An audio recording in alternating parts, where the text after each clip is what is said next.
ស្រីស្អាតម្នាក់ត្រូវបានគេរុញចូលទៅក្នុងទឹកហើយហេតុផលដែលបរិះនៅលើកប៉ាល់ធ្វើដូចនេះគឺដើម្បីប្រើប្រាស់នារីម្នាក់នោះធ្វើជាចំណីដល់ត្រីឆ្លាមដែលពួកគេចិញ្ចឹមនារីម្នាក់នោះបានព្យាយាមរើបំរាស់នៅក្នុងទឹកមិនឈប់ប៉ុន្តែហ្វូងត្រីឆ្លាមទុយៗទាំងនោះបានខំខ្លួនប្រាណនាងឥតឈប់ឈរចំនួនរបស់ពួកគេច្រើនពេករហូតដល់នាងមិនអាចតបតបានឡើយមិនយូរប៉ុន្មាននាងក៏ត្រូវបានគេវាយប្រហាររហូតដល់អស់សមត្ថភាពក្នុងការតបតចំណែកឯលោកសាំងប៊ាវនៅលើកប៉ាល់បានសម្លឹងមើលទស្សនវិជ្ជាដល់ព្រៃផ្សៃនោះថែមទាំងសប្បាយចិត្តខ្លាំងណាស់ដែលខ្លួនរកបានចំណីត្រីដ៏ស័ក្តិសមជាការពិតណាស់រឿងបែបនេះមានតែលើកដំបូងและលើកបន្តទៀតមិនអស់មិនហើយថ្ងៃបន្ទាប់សាំងប៊ាវបានចាប់ខ្លួនសៅមេហើយបញ្ជូននាងទៅក្នុងទ្រង់ដែកពិសេសមួយថ្ងៃនេះនាងនឹងក្លាយជាចំណីថ្ងៃសម្រាប់ត្រីឆ្លាមដើម្បីទាក់ទាញត្រីឆ្លាមឲ្យមកដល់គេថែមទាំងបានចាក់ឈាមស្រស់មួយធុងទៀតផងសំណាងល្អណាស់ដែលមិត្តប្រុសរបស់សៅមេបានមកដល់ទាន់ពេលដោយបានចាប់ប្អូនប្រុសរបស់សាំងប៊ាវធ្វើជាចំណាប់ខ្មាំងដើម្បីបង្ខំឲ្យគេដោះលែងនាងចំពោះមនុស្សព្រៃផ្សាយបែបនេះគ្មានពាក្យថាស្រឡាញ់បងប្អូននោះឡើយសាំងប៊ាវបានសម្លាប់ប្អូនប្រុសរបស់ខ្លួនឯងដោយផ្ទាល់ដៃហើយបានស្ទុះទៅរកចែកដើម្បីសម្លាប់បិទមាត់សំណាងល្អសាច់ដុំរបស់ចាក់មិនមែនហាត់យកមកទុកចោលទេគេបានទាត់សាំងប៊ីអូឲ្យធ្លាក់ចូលទៅក្នុងទឹកសមុទ្រ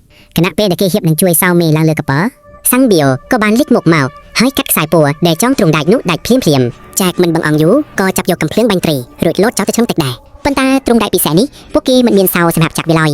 សាំងប៊ាវបានលួចវាប្រហែលចែកពីក្រោយខ្នងយ៉ាងទាន់ហន់គណៈពេលនោះត្រីឆ្លាមក៏កាន់តែខិតមកជិតតាមរយៈក្រាន់ឈាមសៅមេបានចូលទៅជួយធ្វើឲ្យចែករួចផុតពីការគ្រប់គ្រងរបស់សាំងប៊ាវចំណែកឯសាំងប៊ីអូខ្លួនឯងក៏ត្រូវបានខ្សែពួរនៅលើទ្រង់រំជើងជាប់ដែរត្រីឆ្លាមដែលហាលមកដល់មិនខ្វល់ថាជាអ្នកណាឡើយ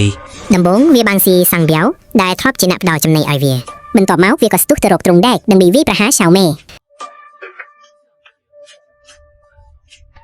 សំណាងល្អឆ្កែរបស់ចែកបាននាំកំភ្លើងបាញ់ត្រីមកវិញទាន់ពេលគេមិនខ្លាចគ្រោះថ្នាក់ឡើយហើយបានចុះទៅក្នុងទឹកម្ដងទៀតដើម្បីសង្គ្រោះមនុស្សចៃដនអីត្រីឆ្លាមដែលកំពុងវាយប្រហារនោះបានជាប់កាន់នឹងរបាដែកនៃទ្រង់ចែកបានប្រើកំភ្លើងបាញ់ត្រីពិសេសចាក់ទម្លុះខ្លួនត្រីឆ្លាមនោះគួរឲ្យស្ដាយសៅមេបានសន្លប់បាត់ស្មារតីដោយសារខ្វះអុកស៊ីហ្សែនអស់រយៈពេលយូរបន្ទាប់ពីចែកជួយនាងឡើងមកលើកប៉ាល់វិញគេក៏បានធ្វើការសង្គ្រោះបន្ទាន់ភ្លាមសំណាងល្អណាស់ដែលតួអង្គឯកមានសំណាងខ្ពស់សៅមេបាននឹងខ្លួនឡើងវិញហើយពួកគេក៏បានរួចផុតពីគ្រោះថ្នាក់ដ៏ធំនេះ